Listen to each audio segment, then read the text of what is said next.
Next இந்த மாதிரி ஒரு ஃபிகர் கொடுத்துட்டு இதில் எத்தனை ட்ரையாங்கிள் இருக்குதுன்னு கேட்பாங்க. அப்படி இருந்துச்சுன்னா எப்படி கவுண்ட் பண்ணுறதுங்கிறத பார்க்கலாம். ஃபஸ்ட்டாக இந்த பாயிண்ட்டுங்கிற நான் ஏன்னு நோட் பண்ணிக்கிறேன். அதே மாதிரி இந்த பாயிண்ட்டை பின்னு நோட் பண்ணிக்கிறேன். இங்கே ஏல இருக்கிற பிரியக்கூடிய ட்ரையாங்கிள்ஸை 1 2 3 அப்படின்னும் பியிலேருந்து பிரியக்கூடியதை B1 B2 B3 அப்படிங்கிறத நோட் பண்ணிக்கிறேன்.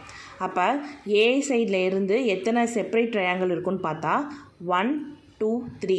அப்போ 1 + 2 + 3 = 6. அப்போ ஏ சைடில் இருந்து 6.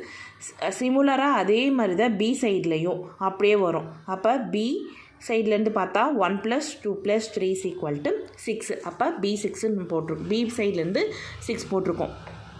நெக்ஸ்ட்டு வந்து என்ன பண்ணுறோம் அப்படின்னா A2 + B2 அப்படிங்கிறது, அதாவது A2ங்கிறது இந்த போர்ஷன், அதே மாதிரி B2ங்கிறது இந்த போர்ஷன்.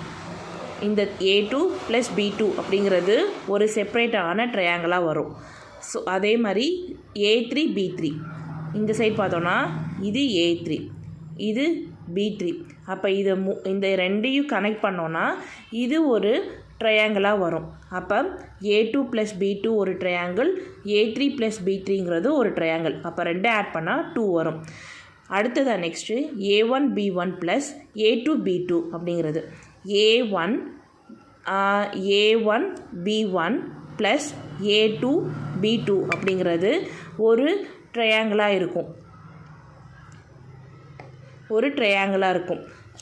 டோட்டலாக பார்த்தோன்னா அப்போ 6ல் ஏலேருந்து ஒரு 6 ட்ரையாங்கிள் வந்துச்சு, பியிலேருந்து ஒரு 6 ட்ரையாங்கிள் வந்துச்சு. அடுத்து A2 + B2 A3 + B3 = 2. அடுத்தது A1 B1 + A2 B2 = 1. டோட்டலாக எத்தனை இருக்குன்னா 6 + 6 + 2 + 1 = 15 ட்ரையாங்கிள் இருக்கும். அப்போ இந்த ட்ரையாங்கிள் இருக்கும். இந்த ஃபிகரில் அப்போ மொத்தம் எத்தனை ட்ரையாங்கிள் இருக்குன்னா 15 ட்ரையாங்கிள்ஸ் வந்து இருக்குது.